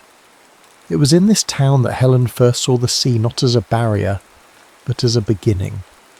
She was a girl with eyes the colour of the sea on a summer's day, a spirit as untamed as the gulls that wheeled and cried in the vast open sky. She had come to the town to sketch, to capture the raw wild beauty of the cliffs, the endless shifting moods of the water. She sat on a narrow ledge of rock, her sketchbook open on her lap, the charcoal a smudge of black against her fingers, her brow furrowed in concentration as she tried to capture the way the light fell on the churning water below. She was so lost in her work that she didn't notice the sky darkening, the wind picking up, whipping her hair across her face until the first fat drops of rain began to fall, spattering against the pages of her sketchbook. A sudden squall had rolled in from the sea, a common occurrence in this part of the world, but it had caught her unawares. She gathered her things, her heart sinking as she saw the smudged lines of her drawing, the delicate shading now a blur of grey. It was then that she saw him. He was making his way up the cliff path, a tall, sturdy figure in a thick woolen sweater and heavy boots, his face weathered by the sun and the salt spray. He moved with the quiet, steady assurance of a man who knew the sea, who understood its moods and its tempers. He was a fisherman, she guessed, one of the men who went out in the boats at dawn and returned at dusk, their faces etched with the stories of the deep. He saw her huddled against the rock, trying to shield her sketchbook from the rain, and he walked over to her. He didn't say a word, just shrugged off his heavy coat and held it over her, creating a small temporary shelter from the storm. She looked up at him, surprised, and saw a kindness in his eyes that was as warm and as steady as the light from a distant lighthouse. "Thank you," she said, her voice almost lost in the wind. He just nodded, his eyes on the sea. "It will pass," he said, his voice a low rumble, like the sound of the waves on the shore. "It always does." And in that moment, something shifted in Helen. She had always seen the sea as a thing of wild, untamable beauty, a force of nature to be admired from a distance. But in the quiet strength of this man, in the simple, selfless gesture of his coat, she saw something else. She saw a harbour. He looked at me not as a storm to be weathered, she thought, but as a sea to be known, and in his eyes I saw the promise of a calm harbour. The squall passed as quickly as it had come, leaving the air clean and sharp, the rocks glistening with rain.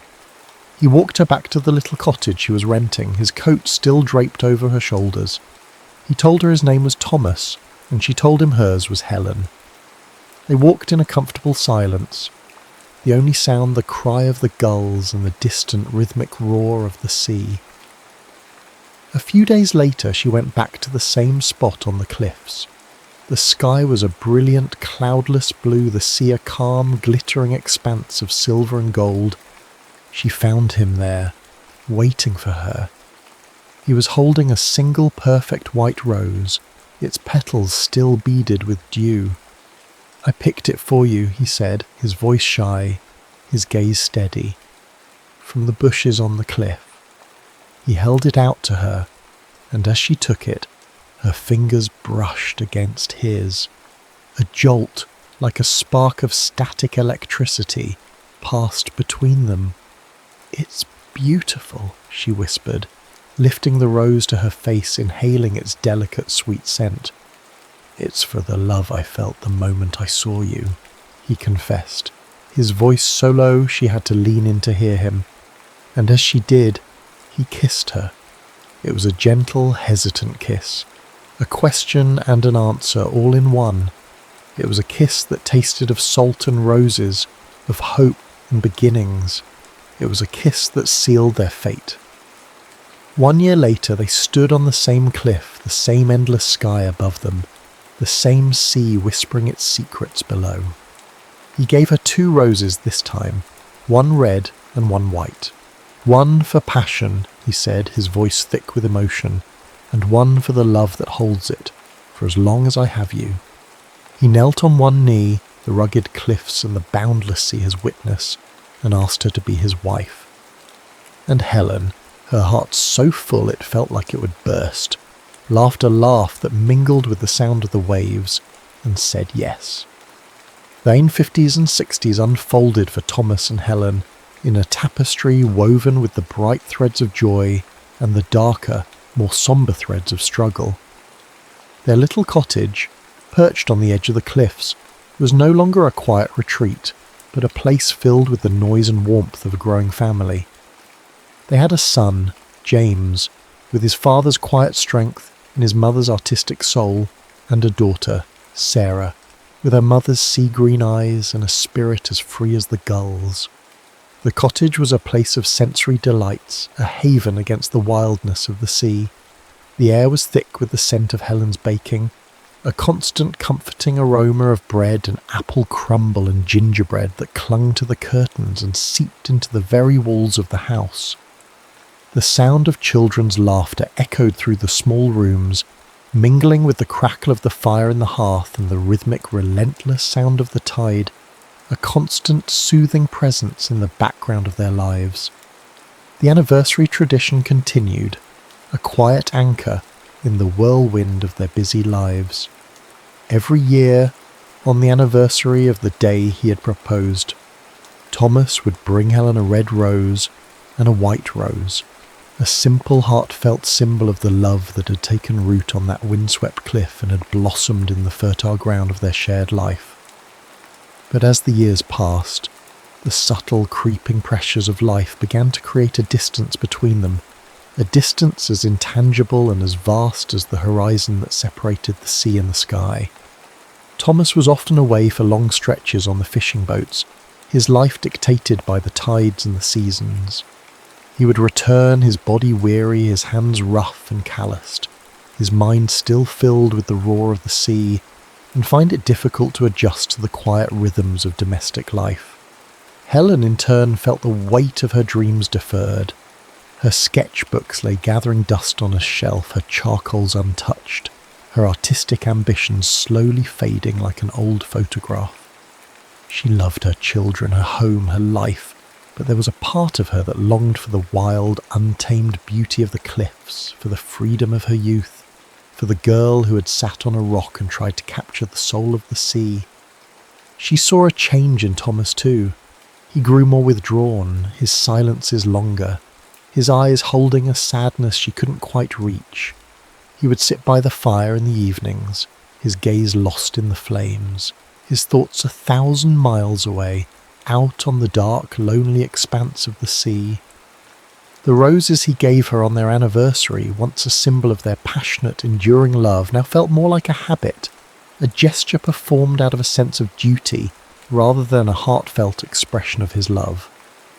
One evening, as she was putting the children to bed, she caught a glimpse of her reflection in the window. She saw a woman with tired eyes and a hint of sadness around her mouth, a woman she barely recognized. We have everything we ever dreamed of, she thought, a wave of sadness washing over her. So why does it feel like we're standing on opposite shores? Thomas, out on the cold, unforgiving sea, felt the distance too. He was a man of few words, a man who had always found it easier to express his love through actions rather than words. But now even his actions felt hollow, his gestures empty.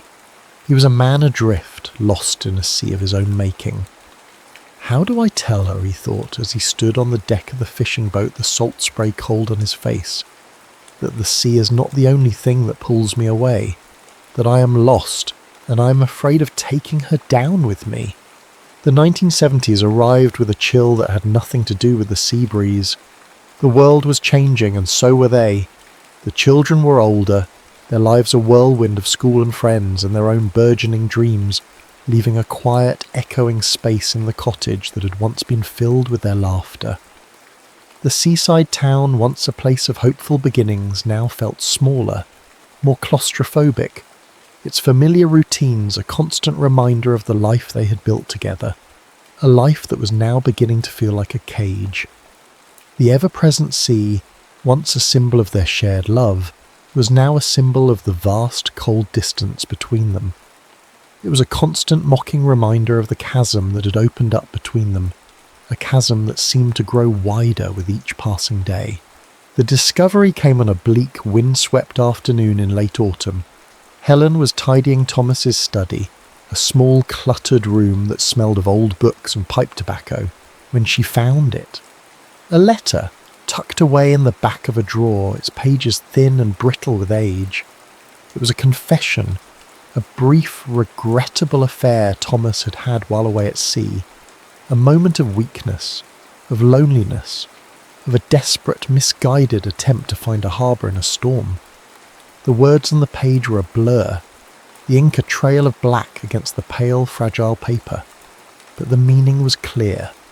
The betrayal was a quiet, devastating blow, a wound that went deeper than any she had ever known.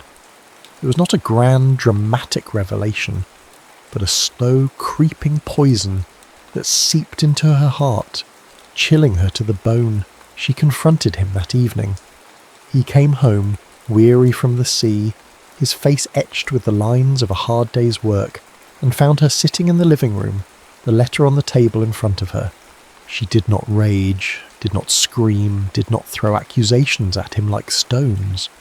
She simply looked at him, her sea-green eyes filled with a profound, aching sorrow, a sorrow that was more devastating than any anger.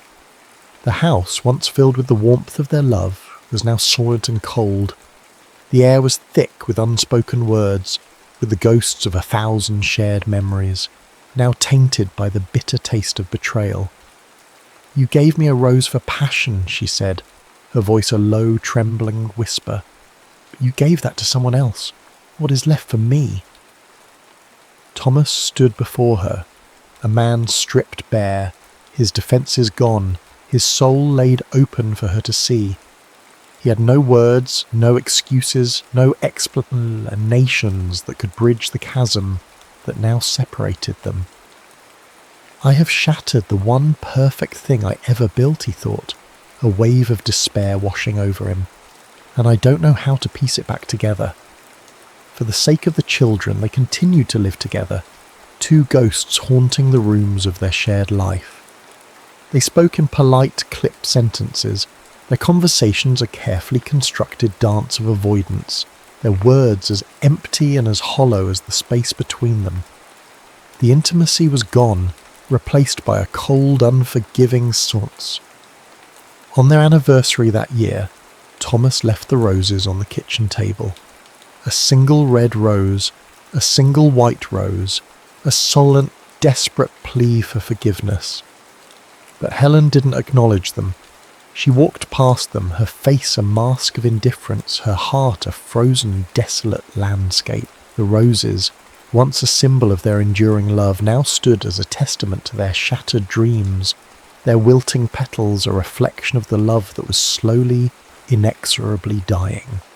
The storm that had been brewing in their hearts for years finally broke on a wild, tempestuous night in the late 70s. A violent storm raged outside, the wind howling like a banshee, the waves crashing against the cliffs with a furious, relentless roar. The sea, that old familiar friend, had become a raging, malevolent beast. Its fury a mirror of the storm that was about to break within the four walls of their cottage. The storm had trapped them together, the forced proximity a pressure cooker of unspoken emotions. The silence that had been their constant companion for so long was now a palpable, suffocating presence, a tension that was as thick and as charged as the air before a lightning strike. It was Thomas who finally broke the silence. He looked at Helen, her face pale and drawn in the flickering candlelight, her eyes fixed on the storm-tossed sea outside the window, and he could bear it no longer. He broke down, the tears he had held back for so long finally streaming down his face, his body racked with sobs. He confessed everything, not just the infidelity, but the loneliness and fear that had driven him to it. He told her of the long, empty nights at sea, the feeling of being adrift, of being lost in a world that seemed to have no anchor. He didn't make excuses, didn't try to justify his actions. He simply offered her the raw, unvarnished truth of his heart, a heart that was broken and bruised and filled with a regret so profound it threatened to consume him. Helen listened, her own heart a battlefield of conflicting emotions. She saw not a monster, but a man, a man she had loved, a man who was as lost and as afraid as she was. And in his confession, in his raw, unbridled vulnerability, she saw a reflection of her own loneliness, her own fear of losing him completely. In their shared vulnerability, a fragile bridge was built across the chasm that separated them. They talked for hours, their voices raw with emotion, their words a torrent of long-held secrets and unspoken fears. They talked of their dreams and their disappointments, their hopes and their fears, their love and their loss. After the storm of their confessions had passed, a profound quiet descended upon the cottage. The wind still howled outside, the waves still crashed against the shore, but within the four walls of their home, a fragile peace had settled. He reached for her, his touch tentative, a question in his eyes. She leaned into him, a silent yes, a gesture of forgiveness, of acceptance of a love that had been tested and had not been found wanting. He kissed her, a kiss that was not of fiery passion, but of deep, soul-bearing tenderness. It was a kiss of forgiveness and remembrance, of a love that had weathered the storm and had emerged, battered, but not broken on the other side. His hands traced the lines of her face, the curve of her back, as if relearning her after a long absence. He led her to their bedroom, the room that had been a cold, silent tomb for so long, and in the flickering candlelight he undressed her, his touch reverent, his gaze full of a love that was deeper and more profound than any she had ever known.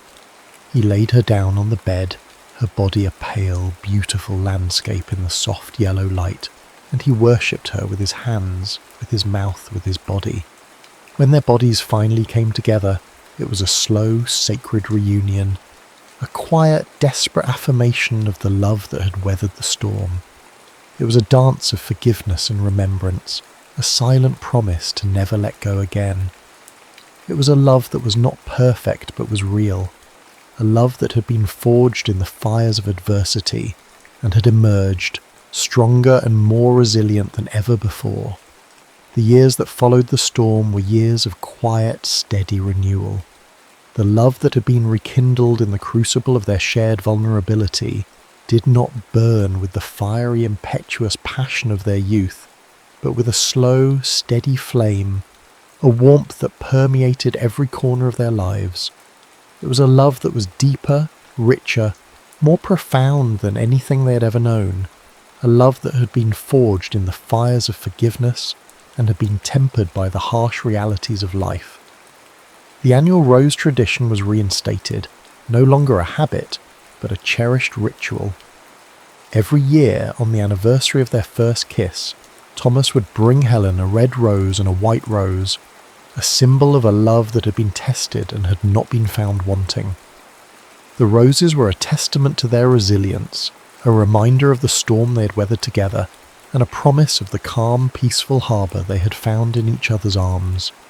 They grew old together, their lives a gentle, comforting rhythm of shared memories and quiet contentment. The cottage, once a place of delamned, aching loneliness, was now a haven of peace and tranquillity, filled with the scent of old books and dried flowers, and the warmth of a love that had stood the test of time. The winter of their lives arrived, not with a sudden frost, but as a slow, quiet chill. With it, Helen's health began to fail.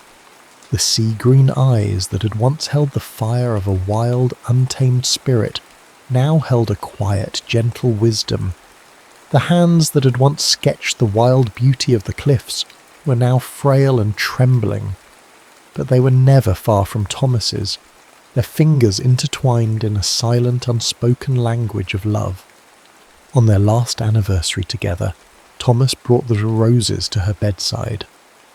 She was frail, her breath a shallow whisper, but her eyes were clear and bright, and they lit up when she saw him. He sat on the edge of the bed and took her hand, his touch as gentle as a summer breeze. "One for passion," he whispered, his voice thick with unshed tears as he placed the red rose in her hand, "and one for the love that holds it." He placed the white rose next to it, its petals a stark, beautiful contrast to the crimson of the red rose. She smiled, a faint, beautiful smile that transformed her face, and he leaned in and kissed her, a long, lingering kiss that was full of a lifetime of love. It was a kiss of farewell, but also of infinite tenderness, a kiss that spoke of a love that transcended the boundaries of life and death. They held each other, their breathing in sync, a final peaceful union of two souls who had become one. Years after Helen's passing, a young woman, her heart shattered by a recent breakup, visited the seaside town. She was drawn to the cliffs, to the raw wild beauty of the sea, and she saw an old man, his face a roadmap of a life well lived, standing at the edge of the cliff, a red rose and a white rose in his hand. He placed the roses on the edge of the cliff, a silent, solitary tribute to a love that had not ended, even in death. He saw the young woman, her face etched with the sorrow he knew all too well, and he smiled a gentle, understanding smile. He told her their story, the story of a love that was not perfect but was real, a love that had been tested and had not been found wanting. He told her of the roses, of the storm, of the quiet, enduring love that had been the anchor of his life. The young woman left the seaside town not with answers but with a renewed sense of hope. She had learned that love, in its purest form, is not a fairy tale, but a garden that must be tended, weeded, and cherished through all seasons. And she had learned that the greatest loves are not those without storms, but those that learn to dance in the rain and continue to bloom, year after year, long after the sun has set.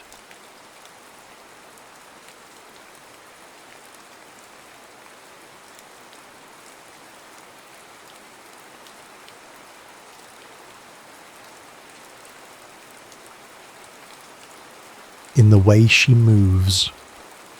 The late autumn air of London, 1970, was a thing of perpetual melancholy. It clung to the bricks of Notting Hill, a cool, damp shroud smelling of coal smoke, turpentine, and the city's unceasing patience. From his cramped top-floor studio, Trenton watched it all through a haze of rain-streaked glass. The world below was a blur of hurried umbrellas, muted greys and browns, a monochrome symphony of transit and indifference. For months this had been his view, and it was a perfect reflection of the landscape within him. His studio, once a sanctuary of creative fire, was now a mausoleum of half-forgotten ambition. Canvases, their faces turned to the wall like ashamed ghosts, stood in silent judgment. He, Trenton, a painter of once celebrated talent, now found himself a stranger to his own art, a man adrift in a sea of grey canvas. He felt a hollowness that no amount of linseed oil or city noise could fill, a creative apathy that was as familiar and insidious as the relentless London rain. He stood by the window, a cup of cold tea forgotten in his hand, a brush as heavy as a lead weight at his side. He had spent the morning trying to capture the shifting light, but all he'd managed was a muddy, lifeless smear. The canvas mocked him. It was a blank slate, a mirror showing him nothing but his own creative emptiness. He had lost the ability to feel, to see, to translate the chaos of life into the ordered beauty of paint. He was an observer, detached and listless, watching the world move on without him. The patter of rain against the glass was the only sound that seemed to reach him, a monotonous drumbeat marking the passage of his uninspired days. And then she appeared. Below, in the archway of a defunct shopfront on Portobello Road, a woman stood alone. She had no umbrella, no hurried gait. Her face was turned up to the sky, letting the fine mist kiss her skin. For a moment, she was a statue, a singular point of stillness in the city's kinetic sprawl. And then she began to move. It was not a performance. There was no stage, no audience, save for the rain and the artist watching from the window above. Her arms swept up in a fluid, instinctive arc, as if she were embracing the very sky. Her body swayed, a slow, deliberate waltz with the elements, a silent conversation between her soul and the falling drops. She moved with a grace that seemed to generate its own private music, a melody of muscle and bone, of longing and release. Her movements were not a dance in the traditional sense, but a pure, unself-conscious expression of something deeply held within. She was utterly herself, utterly alone and utterly breathtaking. Trenton was transfixed. The teacup clattered from his hand, the ceramic shattering on the floor. But he did not hear it. It was as if a jolt of lightning, a fierce, white-hot current, had shot through his dormant veins. For months there has been nothing, he thought, his mind racing. A grey canvas, a grey city. And then there was her. She wasn't dancing for an audience, she was dancing because the rain demanded it. She was the colour, the thought was a revelation. It was the first true, raw feeling he had experienced in what felt like a lifetime. With a desperate, scrambling fervour he hadn't felt in years, he grabbed his charcoal and sketchbook. His hands were unsteady, trembling with a newfound urgency. He didn't try to capture her face, it was a fleeting vision, an impossibility. Instead, he focused on the lines of her body, the delicate curve of her neck, the eloquent slope of her back as she bent to the rhythm of the rain. He worked with a feverish intensity, the charcoal a furious extension of his own reawakened spirit. He muttered to himself, his voice a low, gravelly whisper in the sudden silence of his studio. "Don't look away. Stay still. No, don't stay still, just be." The charcoal scratched and scraped against the rough paper, a stark black line trying to capture the impossible fluidity of a soul in motion. He didn't know who she was or what had brought her to that damp archway, but in her unburdened movement, he had found his muse. He had found his voice, and in a small, forgotten corner of his heart, he found the first stirrings of something far deeper than mere inspiration. He had found a reason to feel again. The world of Portobello Market on a Saturday was a sensory assault, a riotous canvas of colour, sound, and 1,000 overlapping lives.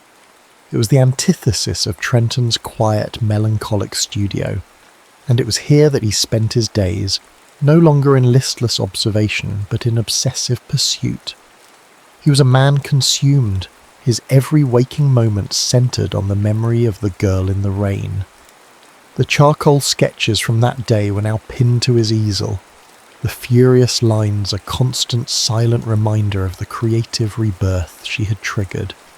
He had started a series of paintings, bold and vibrant, infused with a life he thought he had lost forever. The grey of his world was gone, replaced by a symphony of blues, greens and ochres, all inspired by the ghostly lines of her form. His work was transformed, infused with a breathless, kinetic energy. He haunted Portobello Road, a quiet spectre amidst the boisterous crowds, hoping for another glimpse. He saw countless faces, heard countless voices, but none of them held the silent eloquence of the woman he had drawn. His heart would quicken at the sight of a certain silhouette, only to fall back into a familiar rhythm of disappointment. He was beginning to wonder if she had been a dream, a beautiful hallucination born of his desperate need for inspiration. Then he saw her. She was standing at a stall selling old vinyl records, her back to him. She wasn't dancing, but her hands moved with the same familiar grace, her long, slender fingers tracing the grooves on a record sleeve, a silent, intimate exploration. His heart, which had been a drumbeat of anticipation for weeks, now hammered against his ribs with a sudden, overwhelming force. He felt a nervous heat flush through him, a feeling he had forgotten in his years of reclusion. He approached, his steps careful, hesitant. When he was just a few feet away, he stopped, unsure of what to say to the living, breathing source of his newfound passion. He finally settled on a phrase so utterly mundane it felt like a betrayal of his own emotional turmoil. "It's a good day for the market," he said, his voice a little hoarse. She didn't turn. He waited, a flush of embarrassment rising on his neck. Had she not heard him? He reached out, gently touching her arm, his fingers barely grazing the soft wool of her coat. She startled, turning quickly, her eyes wide with surprise. They were large, a deep liquid brown and startlingly perceptive, a universe of succulent thought within them. A small apologetic smile touched her lips, and she reached into her coat pocket, pulling out a little notepad and a pen. She scribbled something quickly, her handwriting neat and elegant, and held it out to him. "I'm sorry, I am deaf." Trenton was stunned. The revelation was not a barrier, but a kind of anointment. He understood now the profound, wordless beauty of her dance in the rain, the unself-conscious grace of her hands. The music stopped, she had written, but the dance did not. He took the notepad from her, his own fingers trembling slightly. He didn't ask about her deafness. Instead, he wrote, his penmanship clumsy and raw with emotion. "I'm a painter. I saw you, last week, in the rain." He then took his sketchbook from his bag, flipping through the pages until he found the charcoal drawings he'd made that day. He held the book open for her, her breath caught in a soft, audible gasp. She looked from the frantic, soulful lines on the page to his face, her expression a mix of shock and wonder, and then a genuine, unguarded smile. A thing of pure, unadulterated light blossomed on her face. In that single breathtaking moment, there was a profound, wordless understanding between them. He saw that she knew he hadn't seen her as a curiosity or a subject of pity, but as a source of transcendent beauty. He saw the recognition in her eyes. He had seen her, not her silence, not what she had lost. He had seen her movement. He had seen her. For the next hour they talked via the notepad, a shared sacred space of ink and paper. He learned her name was Kaylee. She learned his was Trenton.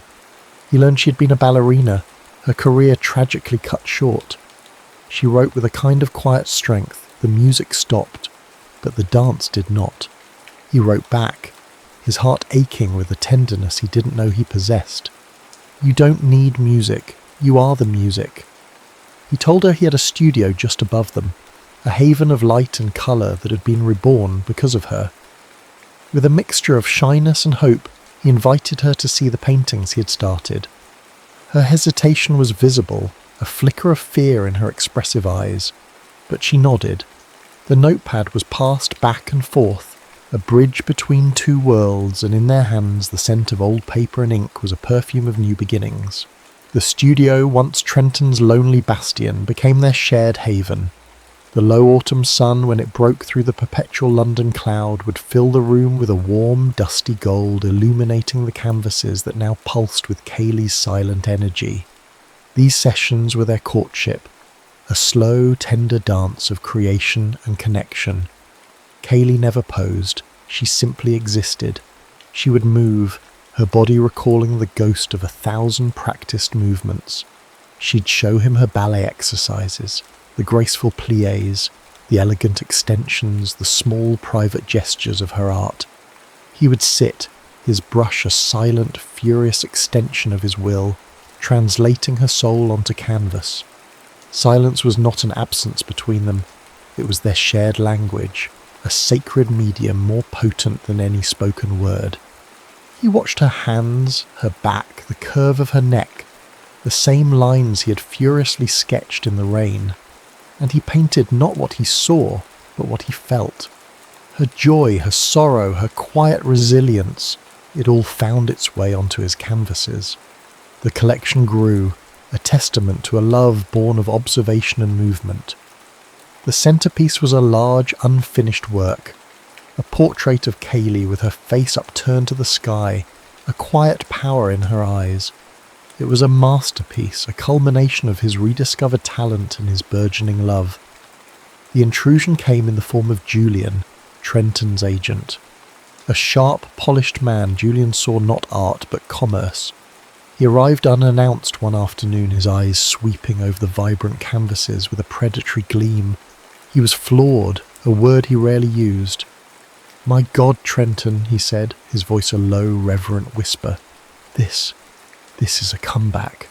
The best work you've ever done." His gaze landed on the centerpiece. "And the muse, the deaf dancer of Portobello. It's poetic. We'll build a whole exhibition around it. The narrative is gold, Trenton, pure gold." Trenton, a man long starved of validation, was swept up in the whirlwind of Julian's enthusiasm. He saw the gallery lights, the critical acclaim, the return to a world he had thought was lost to him forever. He initially agreed, his head buzzing with the promise of success. When he told Kaylee later, her face, a canvas of emotion in itself, was a story of hope and fear.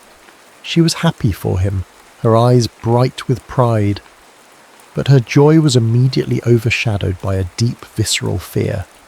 The idea of her private reclamation being turned into a public spectacle, a story of pity and tragedy for a hungry audience, was terrifying. It threatened to cage the very freedom he'd fallen in love with. "But they will see your strength, your beauty," he argued, his written notes filled with a kind of desperate logic he didn't understand.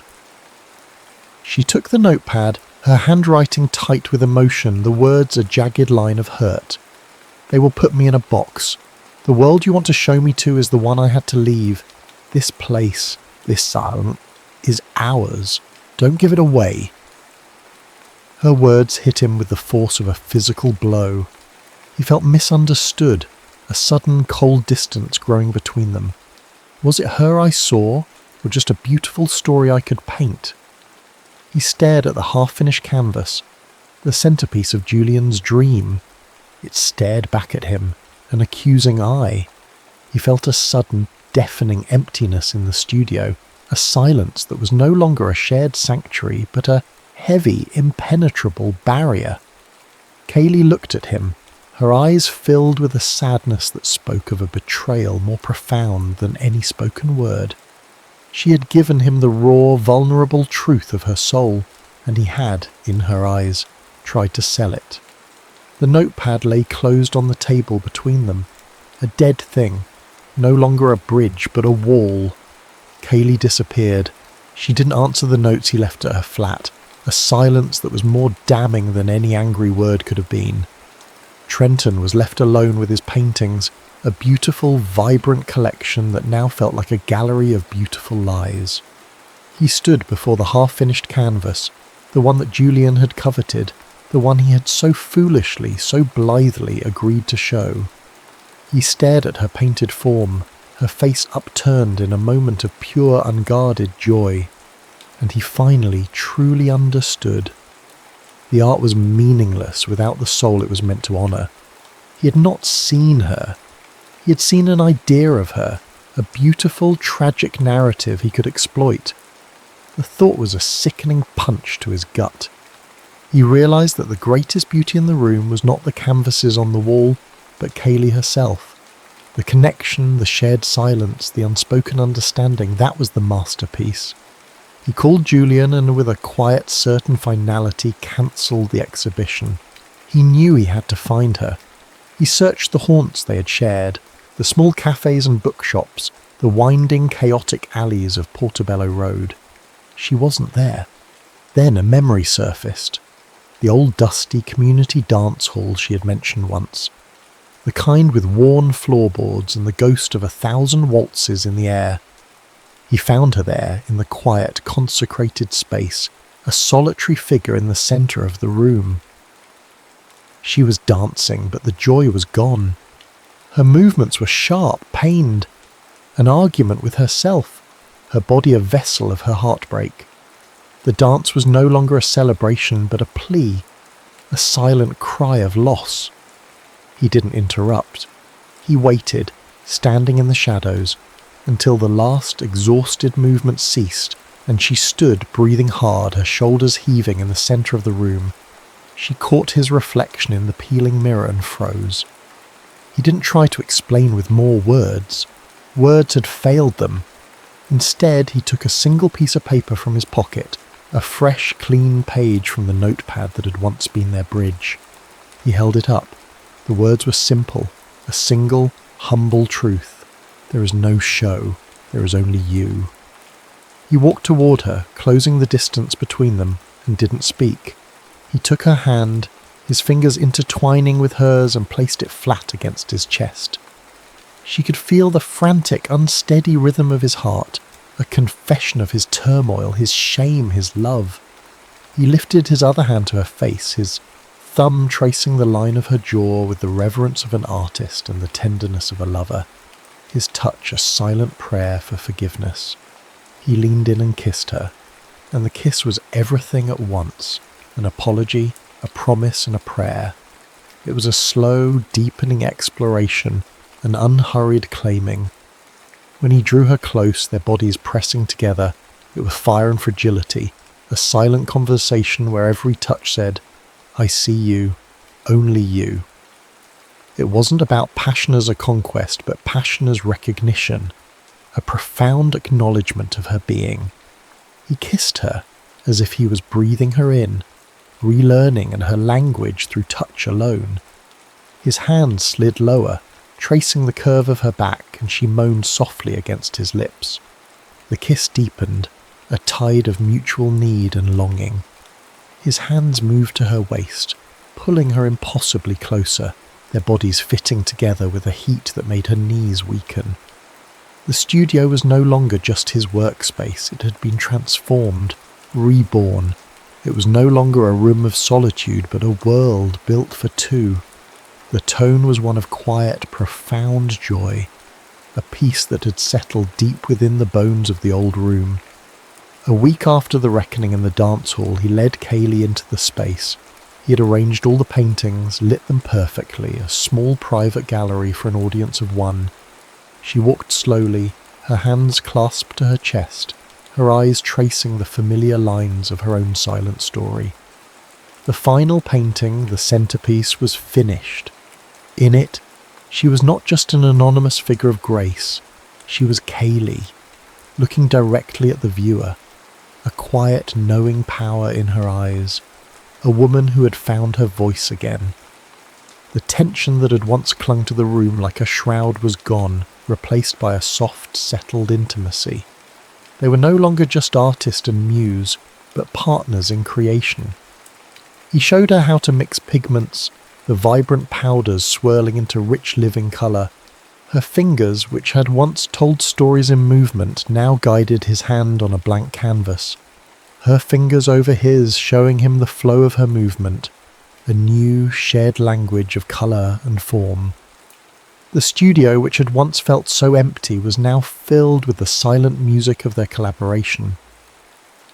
That night, surrounded by the testament of his love for her, they came together for the first time. It was not a desperate reconciliation, but a joyful celebration, a dance of two people who had finally found their rhythm, their place in the world. He kissed her first, a slow, unhurried brush of lips that was more question than statement. Her response was a soft gasp, an invitation. Their kisses deepened, a silent, searching conversation that spoke of all the longing they had held back. His hands, the same hands that had translated her soul onto canvas, now moved to the buttons of her dress, clumsy with the reverence and need. She met his gaze, her eyes dark and full of a trusting vulnerability, and her own hands moved to the buttons of his shirt. Clothes fell away, a gentle rustle of fabric in the quiet room. He ran his hands over the planes of her body, marvelling at the soft heat of her skin, and she did the same, her touch a discovery of his strength and vulnerability. They moved as one, a seamless, silent choreography, until they found themselves pressed against the cold glass of the window, their naked bodies a warm, living contrast to the rain-slicked pane. He then turned her back to him, her body a perfect, continuous line of surrender against the chilly window. He took her hands and with a tender possessiveness brought them above her head, pressing her full length against the cold glass. Her breath came in short, desperate bursts, a silent cadence of both anticipation and vulnerability. He moved close, his breath hot against the back of her neck, his lips worshipping the lines and curves of her back, the landscape he had first sketched in the rain.